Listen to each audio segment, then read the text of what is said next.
हा माऊलीचा सोहळा फलटण विमानतळावर हा माऊलीचा सोहळा इथं मुक्कामी आलेला आहे. खूप आनंदाचा सोहळा आहे. अनेक लोकांना सुख देणारा सोहळा आहे. जोरात बोला. माऊली प्रत्यक्ष या कार्यक्रमात आहे. माऊली प्रत्यक्ष माऊली पालखीमध्ये आहे. म्हणूनच हा 30 ते 36 लाख पब्लिक सर्वांना सुख देते. हे मोठं आश्चर्य आहे. सर्वांच्या चेहऱ्यावर, सर्वांच्या हृदयात सर्व विठ्ठलमय सगळं आनंद दिसतो. आम्ही आज हदगाव तालुका, नांदेड जिल्हा, हदगाव पिंपळगाव दत्त मंदिर पिंपळगाव इथून आलेलो आहोत. हा सोहळा बघून आम्हाला भरपूर आनंद होतो. मी दरवर्षी येत असतो बरेच वर्षापासून, पण हा आनंदाचा सोहळा दुसरा कुठेही बघायला मिळत नाही.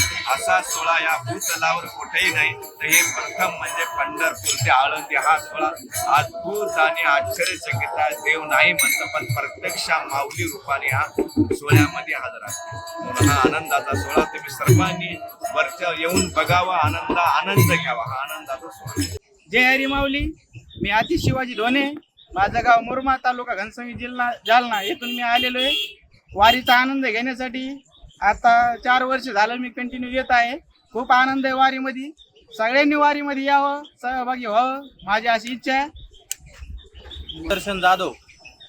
पांडुरंगाला एकच विनंती आहे, थोडा पाऊस पाणी पडू दे आणि भारी वाटतं. वारी पिढा जाऊ दे आणि बळीचं राज्य येऊ दे. बस. लोकशाही मराठी ऐका, पहा, जागरूक रहा.